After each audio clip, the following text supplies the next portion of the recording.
Allez, c'est vraiment parce que c'est pour vous, hein, uniquement. Je viens de mettre en place ma planche de chaîne test et dans les mêmes conditions que tout à l'heure, à savoir 1600 mm d'avance, 300 en plongée pour une passe de 1,5 mm. Allez, en route, c'est parti.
Eh bien écoutez, comme pour le sapin, agréablement surpris. Coupe nickel, propre. Comme ça c'est normal, c'est le bois qui est comme ça. On peut le voir ici. Lisse. La cavité nickel. Bon, le côté c'était de l'ancienne découpe qui était mal faite. Donc ça avait cramé un petit peu et puis ça avait mâchouillé, mais ça c'était, je le savais. Non, franchement, agréablement surpris. Je dirais même que à cette vitesse-là, j'ai l'impression que c'est même plus facile pour l'outil, plus le bois est dur, pour le travail qu'elle a effectué. Au niveau de la vitesse, j'étais à curseur 4 sur la Makita. Au-dessus, ça faisait du bruit, ça ne faisait guère plus. En dessous, ça commençait à brouter un petit peu. Vous avez vu que lorsqu'elle faisait les passes, on sentait qu'en ayant la main posée sur la Makita pour les vibrations, je sentais qu'elle vibrait un petit peu, mais franchement, pour dire qu'elle vibre un petit peu. Qu'à la position 4, c'est vraiment la position idéale pour le travail, etc. Donc, franchement, très agréablement surpris. Bon, bah, eh bien, comme j'ai pas pu résister, ce coup-ci, dernier essai, mais avec une vitesse d'avance de 2000 mm/min, 300 mm de plongée et toujours une passe à 1,5 mm. Allez, c'est parti.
Eh bien écoutez, le top du top. Une avance de dingue. Alors, une coupe, c'est peut-être un petit peu moins bien fini, c'est un peu plus grossier. Peut-être que l'outil a bougé un peu, je ne sais pas trop. Par rapport à l'autre, ouais, c'est peut-être un peu plus grossier. Moi là j'étais en vitesse, en 20 compte là pour 2000 minutes d'avance. J'étais sur le curseur 5 pardon, de la Makita. C'était à peu près la bonne vitesse où je sentais pas de vibration et pas de vitesse exagérée. Oui, c'est vrai que c'est peut-être un petit peu plus mâché. Faudrait que je... Oui, c'est vrai que c'est un peu moins bien fini au niveau d'un virage, mais aussi elle bougeait à la fin, ça la faisait bouger comme ça en exagérant. Donc peut-être que ça a mangé aussi le bord. C'est peut-être ça aussi. Vu que j'avais qu'une seule partie qui tenait, une fois qu'elle arrivait en fin de coupe, et ben la pièce bougeait un peu exagérément. C'était dû à ça. Mais sinon, la cavité, elle est nickel. Des petites bavures, des petits stries dans le fond que je peux voir. Mais ça, c'est... Ah oui, là, ça y est pas. Ouais, peut-être que 2000 minutes, ça fait un peu beaucoup pour elle. Moi, je suis repassé en 1,5 mm de passe parce que avec ce que j'ai fait précédemment, 2 mm ça commence à faire gros pour la top CNC. Je pense que la rigidité n'est pas au rendez-vous au niveau de la potence, mais comme on va pouvoir le voir, je vais tâcher de vous le montrer. Alors attends, on va faire ça, et il faut que je zoome.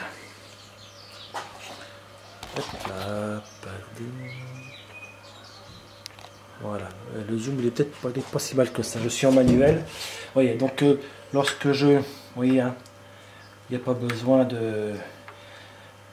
La souplesse est là. Je pense qu'on le voit à la caméra. Donc c'est pour ça que 2000 mm, ça va être je sens que je vais rester sur 1600. 1600 me paraît vraiment bien, parce que quand je compare les deux poches, qui ont été faites, celle-ci est à 1600, celle-ci à 2000. Là, je sens de la bavure. La finition est moins bonne. Que là, c'est nickel. Le fond est vraiment nickel de chez nickel. C'est lisse comme une peau de bébé. Il n'y a rien à dire. Et c'est vrai que la coupe autour était vraiment nickel aussi. Donc, 2000 mm, je vais abandonner. Je vais rester sur 1600. Apparemment, ça va bien. Un curseur de la Makita à 4,5. Toujours une vitesse de plongée à 300 et ça sera bien. Voilà. Au revoir à tous et à une prochaine vidéo.